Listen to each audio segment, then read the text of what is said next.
Hello and welcome to another episode of Staying Power, a show that is all about building a better life. And frankly, that's what we all want, I think. And so we like to talk about it every single week for an hour. We pick one small slice of one thing that we think can help build a better life. We hope that it resonates with you, and we hope you can apply it in your life right away. Normally, for longtime listeners of the show, you know this is where I usually give my co-host, Ashley Kniebel, a fantastic red carpet intro. A little bit different this week. Ashley was unable to join us this week. Everything's all right for her, but she just couldn't make it. However, I do have a fantastic person sitting in right across from me. And for longtime listeners, this might be a familiar face / familiar voice, depending on if you're watching us on our YouTube channel at Staying Power Show, or if you're catching this as a podcast, wherever you get your podcasts, or if you're listening to it live on 1150 AM KKNW in Seattle. And if you're brand new, you don't know who this is, but guess what? Over the next hour, you get to find out. Visiting with us again today, coming back to build on her previous episode here on Staying Power, is speaker, author extraordinaire, exciting moments going on, Kai Roberts-Fu, the author of the newly released, as of yesterday, correct? Mm-hmm. Newly released 12 Missteps, How 12-Step Programs Trip Up Trauma Survivors. Welcome to Kai Roberts-Fu. Hi, Kai. Hello, JD. How are you? Welcome back. I'm glad to be back. Yeah? Especially now that the book is released and I can just exhale a little bit. Yes. It's how is that exhaling amazing. going? Have you been able to do that? A little bit. I mean, it's been just 24 hours and yesterday was a big day. Yes. But it is amazing to actually have it out in the world. I'm going to pick it up now because I'm just so happy to have Oh, it yes. and Please touch show it. And it has pages and everything. It's so much different than seeing things on a computer or even printing it out myself and proofreading and doing that over and over and over. But when it's actually in a bound book, that was my childhood dream. I wanted to be an author. I know. A career as a tango professional got in the middle of all that, but now I'm writing and it is so fulfilling and my feet hurt less. Yes, which is always good. Yes. Always good. And back in episode number 63, by the way, if you want to go back and listen to Kai's first visit here on Staying Power, it is episode 63, again, wherever you get your podcasts. You can get some of the backstory of why she came here in the first place. But when you came here last time, Kai, all of this was still in process. It was beyond just the dream stage.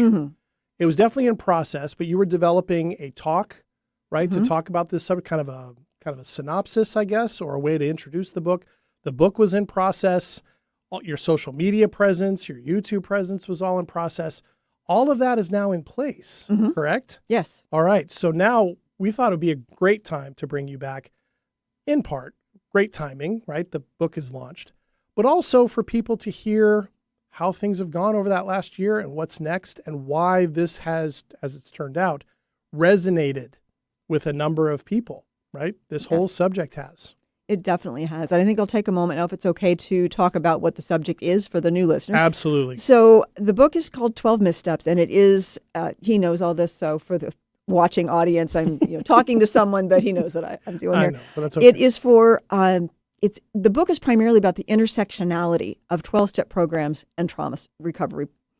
And it's because there is such a huge percentage of people in the program who are also trauma survivors. And there's a lot to do with the causality of being a trauma survivor and then the substance use or compulsive behavior, or there's something that needs healing. And a lot of people wind up in 12-step programs.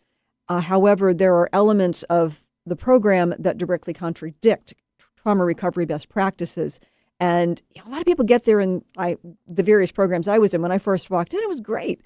But over time, as the cognitive dissonance between what I'm being told in therapy and what I'm being told in the program that conflict got worse and worse, it was very difficult to resolve. Yeah. And I would like to, one of my main reasons for writing this book was to help other people who are trauma survivors not have to go through what I went through in dealing with that, especially over the long term. Right.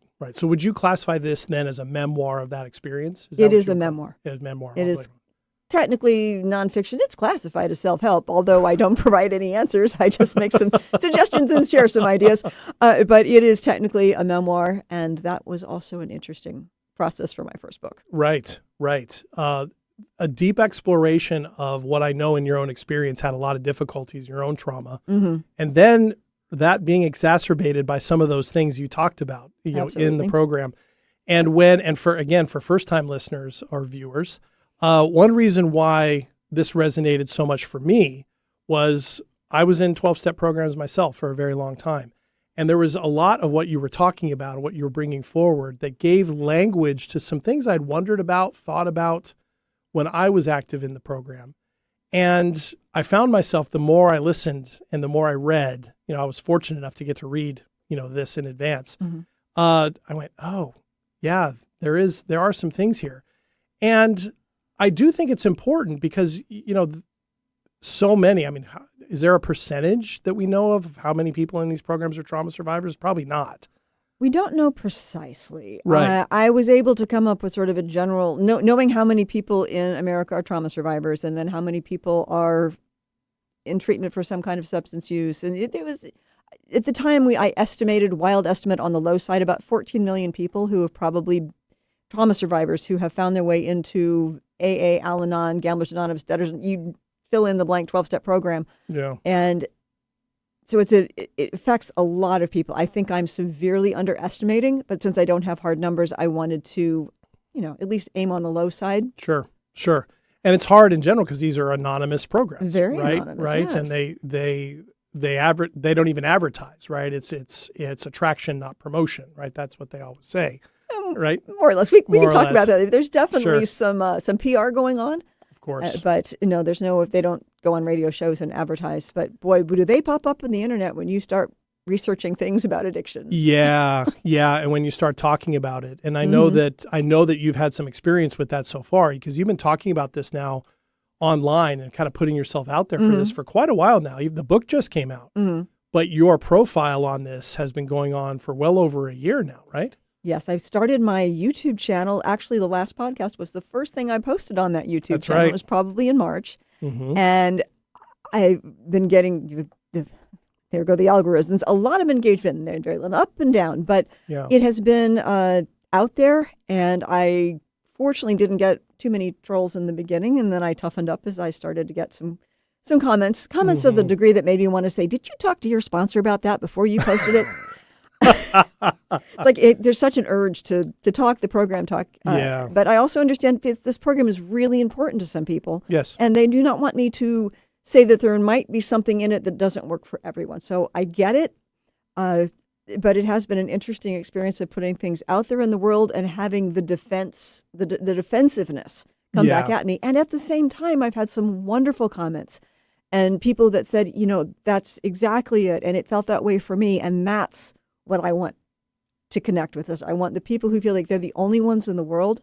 Like when I met you and found out you'd been in a 12-step program, you were the second person I'd ever met who had left the program and was willing to mention it. Oh, really? Yes. Second. Yeah. A lot of people leave the program. Mm-hmm. I mean, that's a fact. What I found interesting about that whole process when we first started talking about it was I remember being in the program and when people would leave, kind of like, oh no, there's that, and the literature says, as you talk about in the book and in your talk, that it says, if you go back out, you're going to die. Right? Jails, institutions, and death is the classic AA saying. Thank you. And I remember thinking and being worried about that when people would leave. But then it occurred to me as you were talking about this and I'd spent some time away from the program, and I did step away intentionally for a lot of reasons that resonate with things that you talk about in the book. But what I realized in listening to what you were talking about and reading what you were writing was that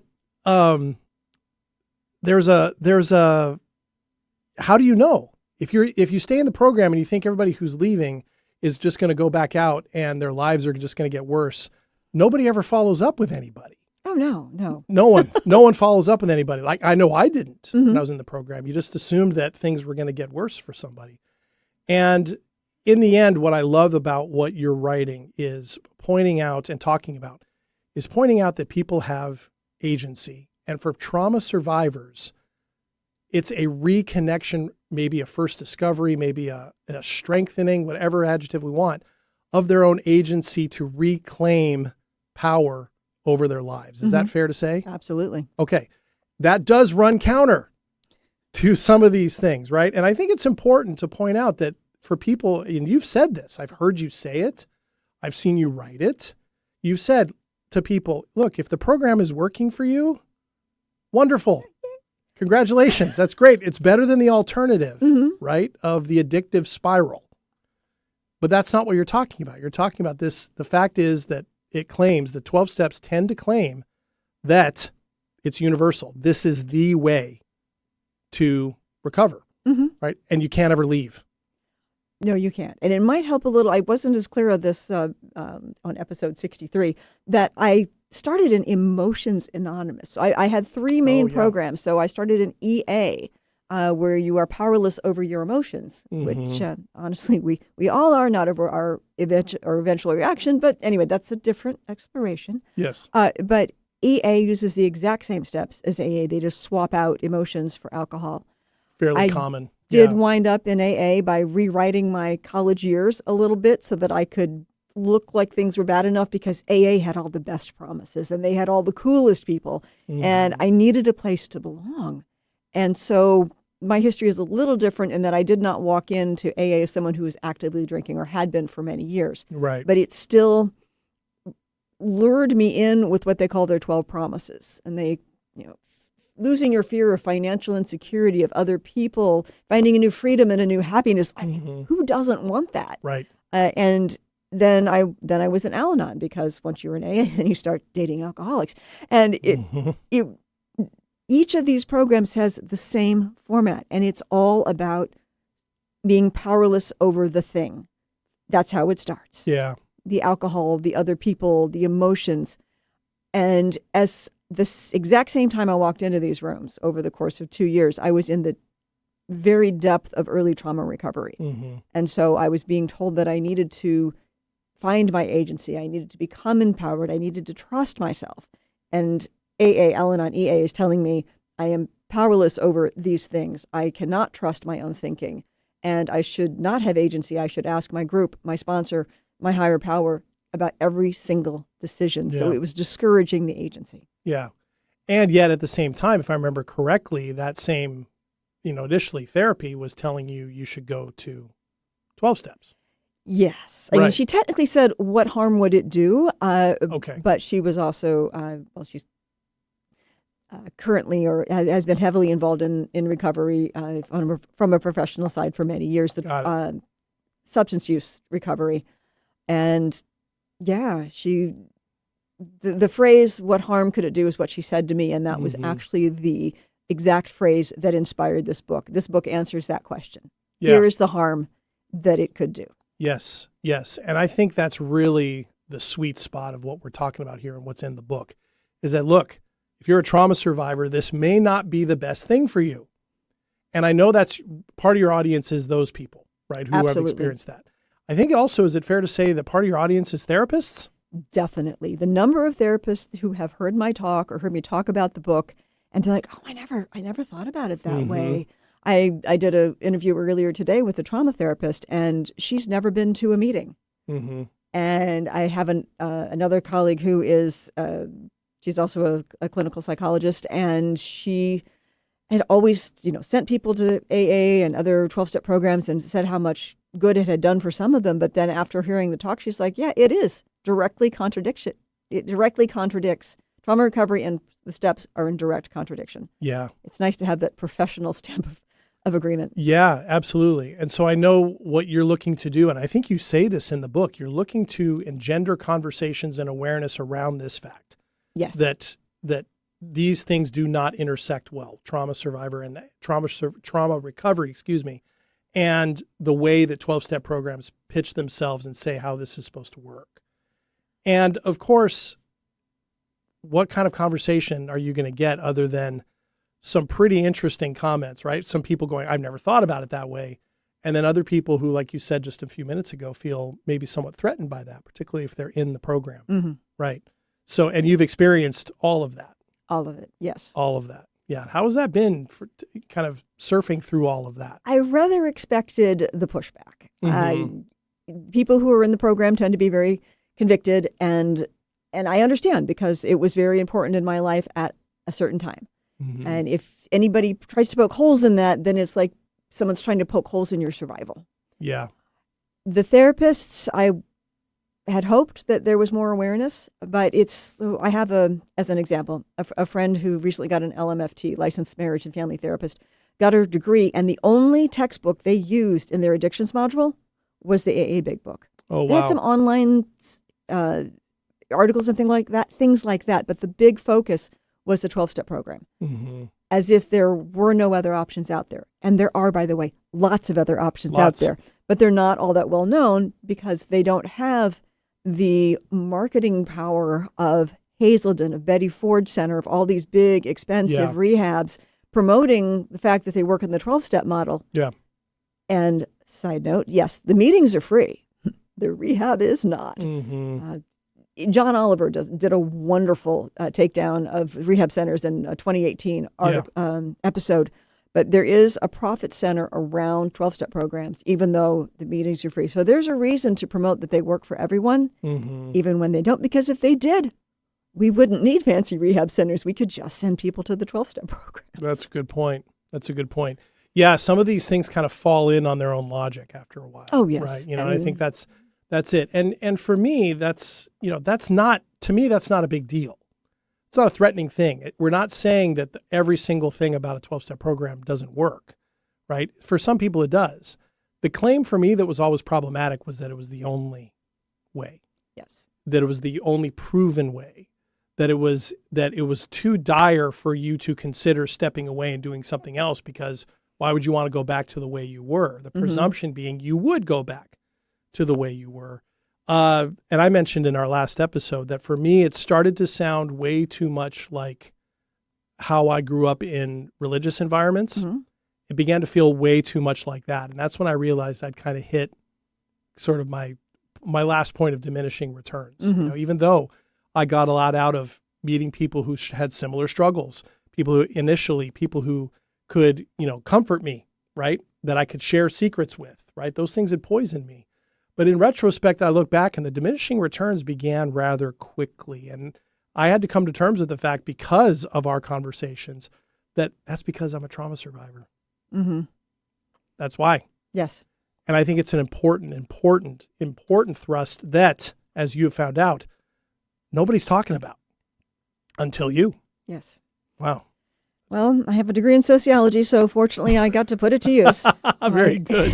Very good. Well, this is great. Welcome back. Let's go ahead and take our first break here on Staying Power. When we come back, we'll continue our conversation with author Kai Roberts-Fu about her new book, just out yesterday, 12 Missteps, How 12-Step Programs Trip Up Trauma Survivors. And don't worry, I'm going to tell you how you can get yourself a copy here before the end of the show. We'll be right back here on Staying Power. Stick around. Welcome back to Staying Power. JD here with our special guest, Kai Roberts-Fu. Ashley is off tonight, unable to make it. But she sends her best, and she sends her best to you too, Kai, by the way. She was here last time and was blown away, as you may remember, by some of the things that she was hearing for the first time. Her perspective was golden. Wasn't it? I play her laugh about some of the things that she found out just to cheer me up. Right, absolutely. Well, anyway, so we're back for this conversation, and congratulations again on the release of the book. I know it's been a long time, and you invested a lot of time and energy into that, and it has to be really gratifying to see it in print.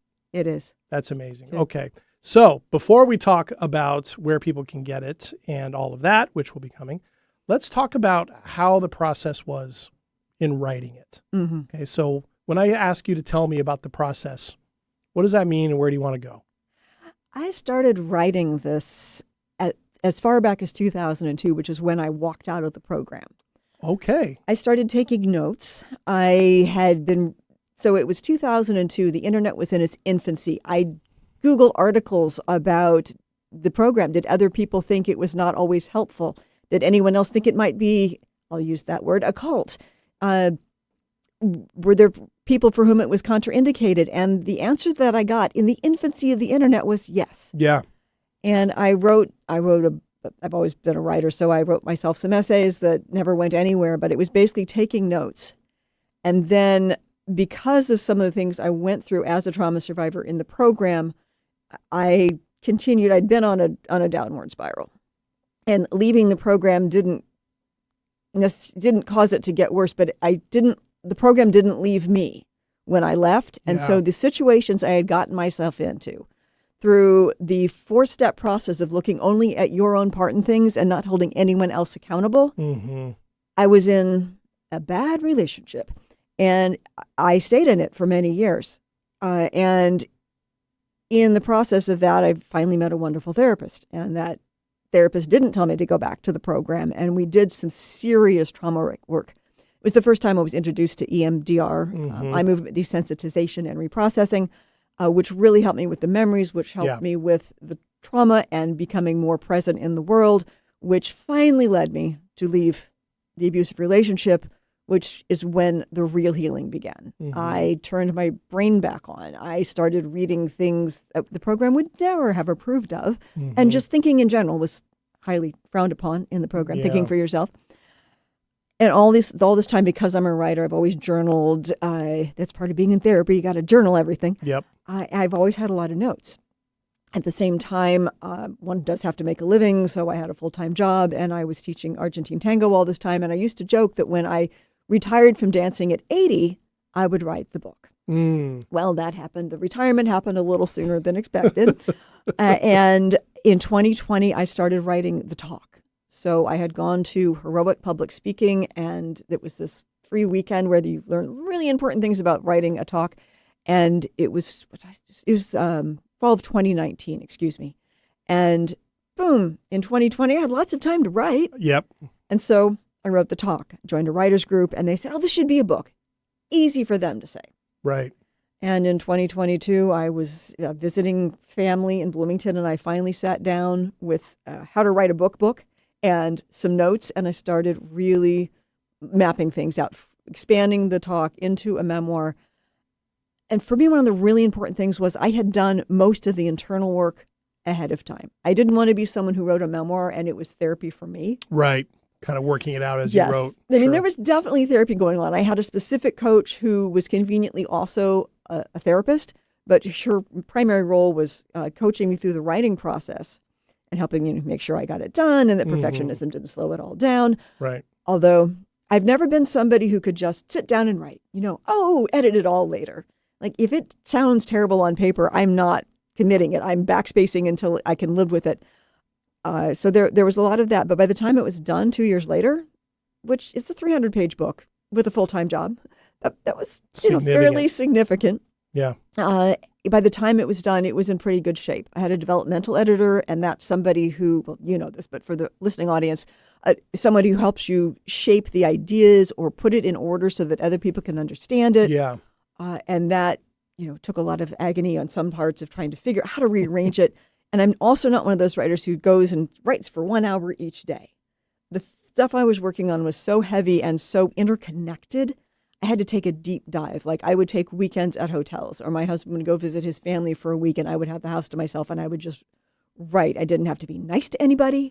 I didn't have to brush my hair if I didn't feel like it. And I could just focus on the writing. So I got it done in chunks, which is very much how my brain works, whether I'm writing a book or editing video or painting a room. I need to start a project and work on it for a while, and then I need to learn how to come out of that. I'm talking a lot about the writing process. I'll just pause for a breath. Absolutely. Take a deep breath. There's a lot in there, I think. As a writer myself, right? I think one of the great things about writing, you can find a lot of books, by writers, sometimes not by writers, saying how you should write. What's the best way to do it? And there's always good tips here and there, but I think they have to kind of resonate and fit with just the personality and the habits and the traits that we bring to the table. And so it's going to be different for everybody. I always found in writing the deep dives to be highly satisfying. I always try to with writing projects, I always try and touch them at least every single day. That's usually my rule when I'm in the middle of one. But those deep dives, I can resonate with that a lot, where you just sit down and go. Yeah, and I'm very much a tinkerer as I go. Okay, that doesn't quite work. I need to get that. I can't move on to the next thing until I get this somehow the way I want to write. It would seem to me though that in some ways that was not only is it an action of agency, but also a metaphor of what you'd actually already done, right? you had spent a lot of time out of the program by the time you were sitting there writing this. 20 years. 20 years. Trying all these other things, right? All the other different ways you can work through these types of things that actually are proven to help. And you kind of had to find your way with that, right? I mean, in some ways, what you're doing with the writing reflects that, if that makes sense. And I think you don't come across in the book that I read as working it out as you go, or learning these things as you go. But what was there a point in the middle of the book or somewhere in the process where it just kind of laid out and you knew where it was going to go? I know you had a developmental editor moving things around, but did it ever kind of take a life of its own where you're like, okay, here's where it goes and I'm just kind of following this path? What was that like? Well, it was my life, so I sort of knew where it was going. Right. Good point. In terms of how I was going to explain the ideas to other people, I already had my core principle when I started, which is there's no one right way that works for everyone for anything. Yeah. And so that's been a through line the whole time. The part that's been a challenge, and the fact that this is the first book I wrote, because there needs to be another, is that I don't present a definitive answer. This isn't a new program. This isn't Kai's way to do recovery. My recommendation from the book is try it all. And if it isn't working, step away, which is a weird thing because AA says keep coming back. Yeah. Which is not to diss therapy, which is very difficult at times. And if you left the second it got difficult or it felt like it wasn't working, it wouldn't help very much. Yeah. All right, but it's the idea of clinging on to something and trying it over and over and year after year, looking for that new freedom and new happiness that they promise you. That's what I want to get across. What I did might work for other people. What I did might not work for other people. But the idea that I am trying to get across is that that's okay because there are lots of other things to try. There are. And there are a lot of other things to try that don't make the claims of universality, right? Absolutely. One of my big gripes with the program, and you've heard this before, is I don't like the promises because they promise results. And I did a short post on YouTube about how giving guarantees is irresponsible in the mental health field. And somebody actually posted a comment, well, I think they should make guarantees because it gives people hope. Like, yeah, in the beginning.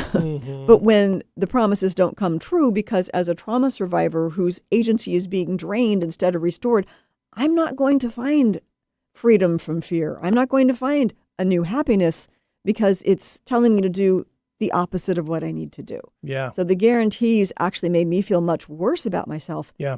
Because it was logistically impossible to achieve them through the program. Now, once I left the program, I did achieve them to a degree. And I say to a degree because I'm a trauma survivor. Life is never going to be all like unicorns and roses. But I made such amazing progress that I would, had I told myself in 2000 that I was going to be like this now, would never have believed it. Yeah. And the empowerment of that alone has to be profound, right? Considering that you've done it. Right? You've made the choices. They're the results of your choices, decisions, the work that you've done outside of the program. And that gets to be uniquely you, right? And that's kind of how it has to be, right? It does have to be our responsibility. And I know that I can hear, it's so funny when you talk about these things, and I know you know what I'm talking about. You can hear the program talking back, right? You know what I mean? Oh, yes. Can hear it talking back. And I want to make clear from my own standpoint too, I don't have resentment for the 12-step programs at all. I don't know if you would call it resentment for you or if you've resolved that or you had resentment. I don't know how you would classify that. I don't really, but only because I think I've seen it work for other people and other people are working themselves. They have to work themselves through whatever they need to work themselves through.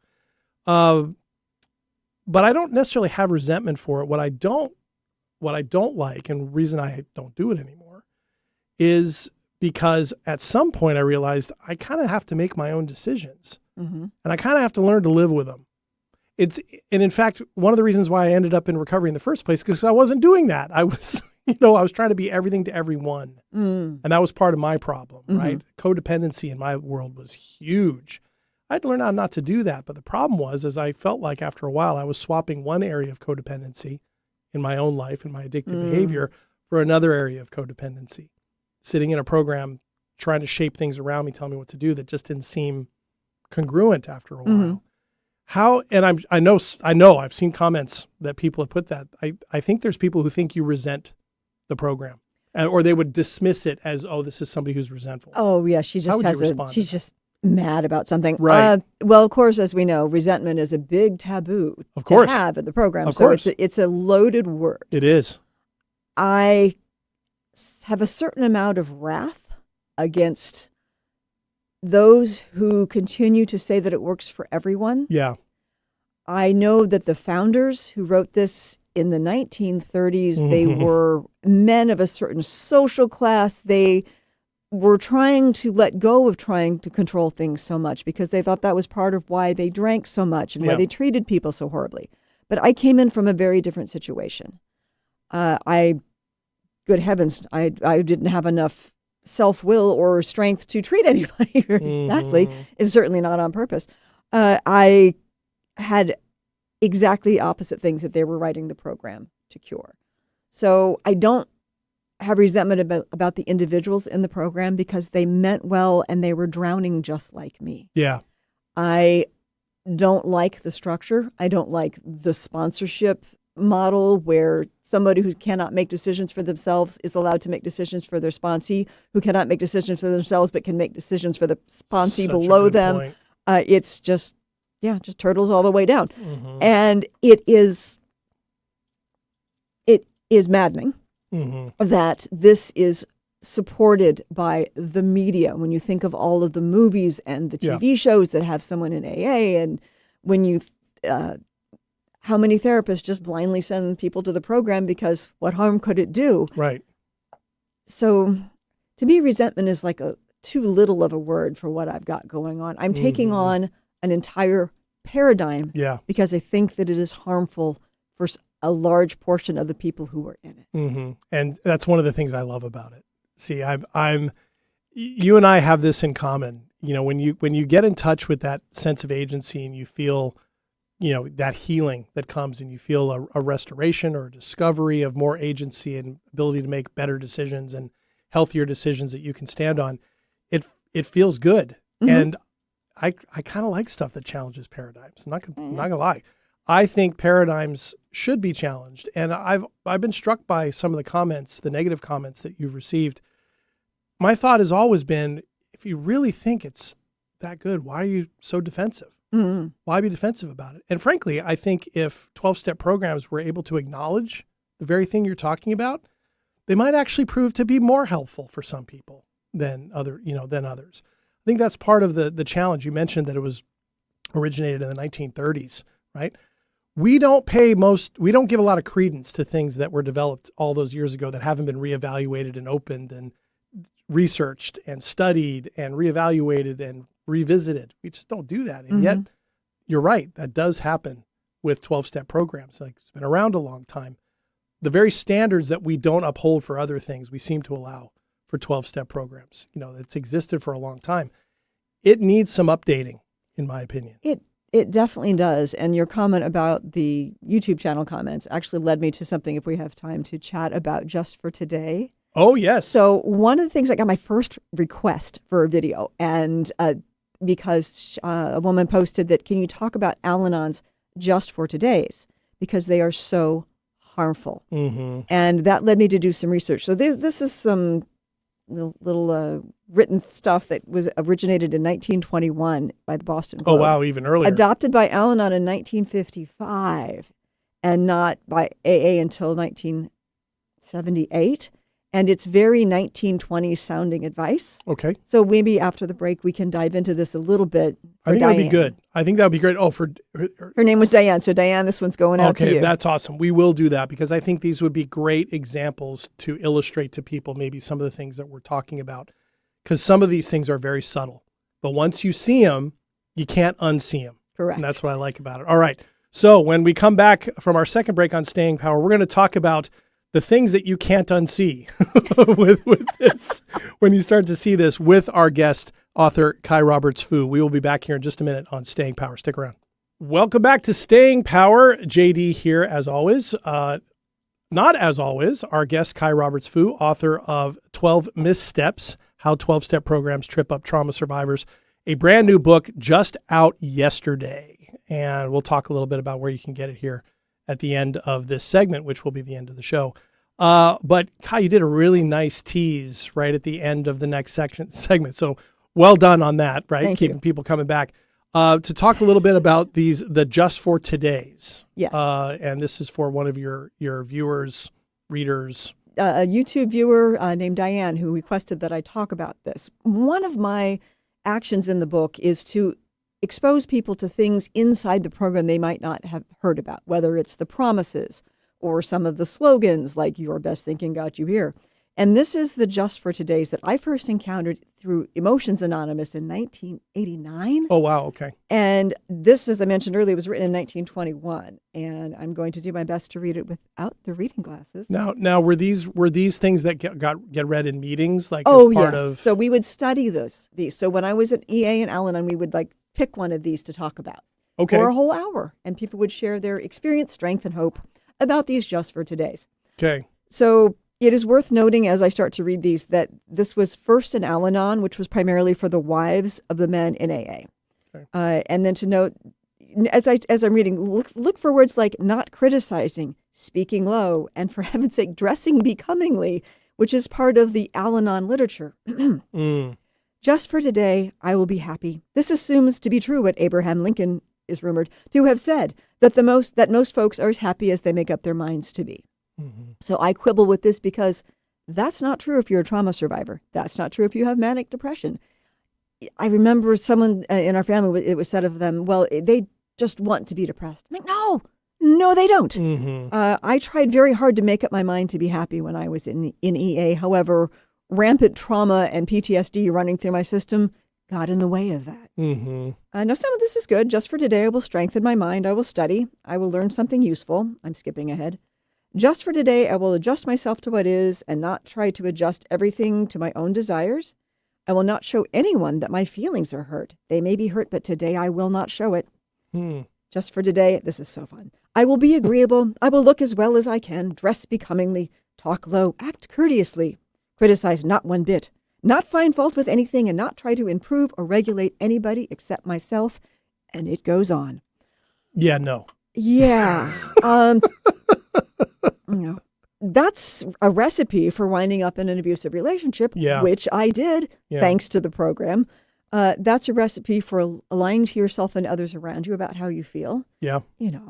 Also a recipe for spending a lot of money online shopping so you can dress becomingly. Sorry, it was the 1920s.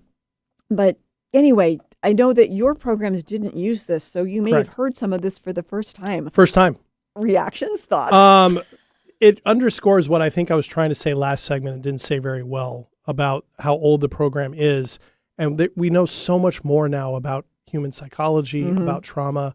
You mentioned several things. PTSD, not a concept, right? I mean, basically it was known for soldiers, but it was shell shock, right? We know so much more now around depression, around neuropsychology, neurobiology, that takes into account so many more things than a program in the 1930s could have even dreamed of. And for that not to be taken into account, and I'm sure there are individuals in programs who do take these things into account. And I know some people in programs who are still in programs today who have these conversations, who are open about the challenges they find in the program, and yet they choose to keep going because it still benefits them. Okay, fine. But that type of thing, my first reaction to that is, whoa, no. All those things you mentioned, it's a recipe for never knowing what agency is. Absolutely. And it reminded me that when EA rewrote this from 1921, this is what I was handed. Just for today, I will try to be happy, realizing my happiness does not depend on what others do or say or what happens around me. Happiness is a result of being at peace with myself. This was devastating in my life because, as I mentioned just a few minutes ago, as being a trauma survivor, there was no inner peace. Yeah. This was never going to happen until I had the trauma therapy that I needed. Mm-hmm. And they put it down there that it was my fault that I wasn't happy. Right. You know, Yeah. That is so counter to modern psychology. And this was probably the early 80s, I'm guessing, on when EA was founded. Mm-hmm. We knew a lot more then. Yeah. But they just kept it's like when you copy and paste something, you make too many Xerox copies, then each one's a little bit weaker and a little bit more diffused. Yeah. It never got any better. It's all based on AA and it assumes that, and this is the other thing with the model of how addiction works in the first place, that's part of the problem. And that is that the assumption is in these programs that the reason why you are an addict, an alcoholic, gambler, whatever, has everything to do with just you. Yes. Even though in every other area of studying human health, we recognize environment, we recognize peers, we recognize trauma, mental health challenges and issues and illness, physical illness, right? All these different things. And yet here it's kind of this last frontier of lack of integration with this kind of thing. And I'm sure somebody could say there's other areas that need updating.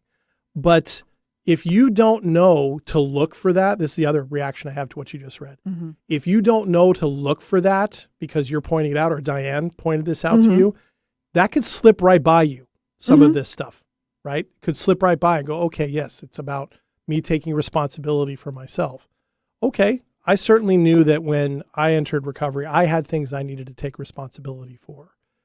And yet there was not anything that came for a long time that took me out of the driver's seat of blame, right? Where I could share that and go, okay, well, this comes from something else. Mm-hmm. Things happened to me.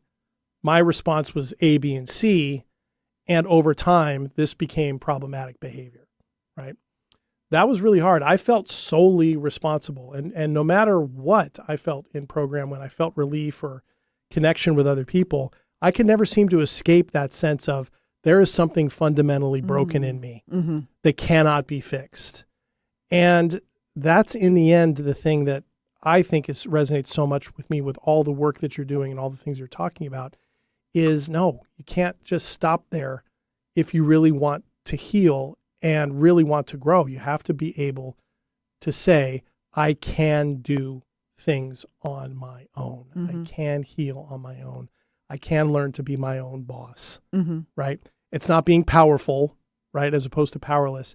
It's actually showing that you have capacity and agency, and you can develop discernment. Because in the end, what program do we know of any kind where you don't actually leave it at some point? Oh, aside from the 12-step programs? Well, yeah. Yes, you go to meetings the rest of your life. Once an alcoholic, always an alcoholic. Right. You can't turn a pickle back into a cucumber was one of the ones. Yeah. There is no graduation. There's only jails, institutions, and death. Right. This was from an article in the 1950s. Anyway, that's Dr. Jelenic. He's talked about in the book. But no, you're not, in therapy, you're encouraged to eventually leave. The goal is to get you out of there because you are doing better. That's what I mean. And in AA, the goal is to keep you in there and keep you dependent. What I mean. And it's actually stated in the book, the big book, that their goal is to make you, well, I'm butchering it, but it's in the book. You can read it. Yeah. In my book. So yes, the goal is not to get you to get better and graduate and go out and live your life. The goal is to keep coming back. Yeah, because, and that is the message, because you can't live your own life without that. And I just got to the point where I wasn't willing to accept that anymore. Correct. And I decided that come hell or high water, whatever the consequences were, I was going to, take what I learned from there that was beneficial for me, ironically, leave the rest, right? Another one of the sayings, ironically, I left the rest. And what I've taken from there that I've applied in my own way, right? Answering to myself and to the people that know me and that I'm connected to, that has served me well. But there's been a lot more that I've added in that the program never would have liked. Never would have liked. I would have been told that's not a good idea. Absolutely. The buffet of recovery options and choices that we can make, especially these days, what's out there is amazing. Oh, yeah. And it's a constant search for the things that work for each individual. Yeah. And yes, so Absolutely. The program encourages you or discourages you from making outside friends or trying anything else. And a good trauma, for me, trauma recovery has been about trying anything that worked. Yeah. And yeah. several things that didn't. But, Right. And and interestingly this. enough, it always drove home to me the idea that if I'm so hyper-focused on my recovery, am I still not struggling with the obsession that caused me caused me the problem in the first place? Yeah. Because it's flipping the coin over, but it's the same hyper-focus. It's a vigilism. Is that a word? Hypervigilance? Vigilance. Yes. Thank you. I was going to say vigilism is not a word. Vigilance is. That, to me, was just as stressful, in focusing on it, in staying sober, if you will, as it was when I was trying to get out of this problematic behavior before I ever entered recovery. Mm-hmm. And I just felt stuck, right? And so the fact that that's how you're talking about this, when the first time I encountered this, I went, some language to this. Mm-hmm. It's really good. And I know I am not the only person this has resonated with. I remember having conversations with you where you were wondering, I have no idea. Am I going to be just yelling out into the void and nobody's going to respond? Mm-hmm. Not only have you gotten responses online of support and some trolls, right? Support. You had some pretty big people who kind of bought into this. And you've got some acknowledgments and some endorsements for this book that I think people would like to hear about. I will mention them briefly. Yes. One of my biggest influences as I began thinking about writing the book was Dr. Lance Dotis' book, The Sober Truth. He also has a book called The Heart of Addiction, which is a different theory, which is a lot more about solving the trauma or the issues for the person, and that tends to resolve the substance use issues. Yes. So I wrote him, each of the authors I'm going to mention, I sent the book to and said, would you consider writing an endorsement? And he endorsed this book with probably my first favorite endorsement, which is scientifically accurate and beautifully written. So to get a Harvard professor saying that this book is scientifically accurate, it means ever so much to me. Mm-hmm. Maya Zalovitz, who wrote The Unbroken Brain and Harm Reduction, she also wrote an endorsement. Johan Hari of Chasing the Scream and The Magic Pill. He's one of my heroes for deep investigative journalism on a variety of subjects. Amy Apigian, The Biology of Trauma. So these are all authors in the trauma recovery space that have also, the first two have definitely questioned the 12-step programs. And once Amy and I started talking, she's like, yes, because I got to interview her. To have these people standing behind me with all of their degrees and all of their acronyms and my humble bachelor's in sociology, it really tells me that I'm on the right path. Yeah. That they are willing to put their names to it. And I hope that encourages other people who will be like, well, she doesn't have a PhD. I have a lot of lived experience. And then I have the words of other authors who study a similar subject to say that, there's something worthwhile here. Yeah. Yeah. There is something in there that reduces the ability, if people are really honest, to dismiss it as just this is one person just saying what she wants to say. Yes. Although if anybody wants to buy the book just to argue every point with me, I'm all right with that too. Yeah, that's fine. Please. That's fine. That's fine. Yeah, I know, right? However you want to read it. And I think that has to be super gratifying. I mean, because I remember the conversations with you first. You're like, I have no idea. Yeah. I have no idea how this is going to go. And those are big names, right? And they've done a lot of work in this, and they're thoughtful, right? And your book really is thoughtful, and it's certainly packs a punch, right? Your personality is in it, right? Oh, yes. That wrath you talk about, I think is a good word. That's definitely in there for those who just continue to claim that this is the universal answer to everything. And my hope is that it invites people to, not just people who can resonate with your experience or our experience in this case. Like, okay, I've always thought that, or I always wondered that, or that was my experience. But also maybe open up people who really want to defend this to the hilt, that maybe they can incorporate this into their thinking and they'll actually be okay. Mm-hmm. Because they will be. They will be. They can be, right? It's important. And yeah, the discovery towards moving towards our agency and grabbing that, everybody's going to have a different path on that, right? And yet, there's so many things available now, so many books. All of their books are useful, right? All of their methods are useful, can be explored. I think that's part of the excitement I have in the book too, is that you're kind of giving individuals their ability to be individuals again. That is the hope. Yeah, absolutely. Absolutely. All right. So we have a few more minutes. Let's talk a little bit about how people can get a hold of this. I know you had a big launch party yesterday. Yes. And all of that. And so all those people are lined up. I'm already lined up for my copy. I'm excited about it. Where can people get this? And can they get print copies? Can they get digital copies? Tell me a little bit. All of that will be true eventually. Currently, the paperback is available on Amazon. You can simply Google my name or 12 Missteps, and it pops right up. The ebook will probably be about 4 to 6 weeks out. Okay. And then the audiobook I plan on recording through July and August. So Perfect. that will be in my own voice. That will be I haven't recorded an audiobook before, but I've done a lot of voice work, so that will come out. You can find me on YouTube. Just type in KaiRobertsFood.com. I think you have all those. We do. And we're going to put all the links up for Okay. everybody, by the way. But I just want you talking about where they can get the book. So yes, and you can good. even pre-read about 57 pages as of this morning. Amazon decides how much of your book will be available for read a sample. Oh, okay. So if you'd like to, sample it before you take a copy home, you can do that. So it's a paperback. I don't have the world's greatest eyesight, so this is deliberately typeset to be easy to read on an eggshell paper, so it's neither too dark nor too light. Oh, there you go. For us folks of a certain age, I'm just saying you can probably still read it before the ebook comes out. Wow. I know. It's got to be a wow, right? It's got to be a wow. It really is. Yeah, and so all the links at all of wherever you find Staying Power, as a podcast, on our YouTube channel, at our website at 11:50 a.m. KKNW, we will put links in the show notes. You can go find them right now. And you can open up the links at Amazon, and we will make sure to announce on the show when all these other versions are coming out. Okay. So make sure you're letting me know when the audiobook is coming out, when the digital copy is coming out. We'll make sure that we put links out there, because everything that you're writing about in this book in some ways resonates with what we talk about every week on this show. This is developing resilience. You have been on a journey of developing resilience and your own sense of self and your own sense of belonging and how. And it is a journey. It is. And I think it's one that we can all take responsibility for and not be so afraid to try different things. And if something isn't working, admit that it's not working. Mm-hmm. And we don't have to despair, though, do we? No. I mean, it's go find something else. Mm-hmm. Yeah, absolutely.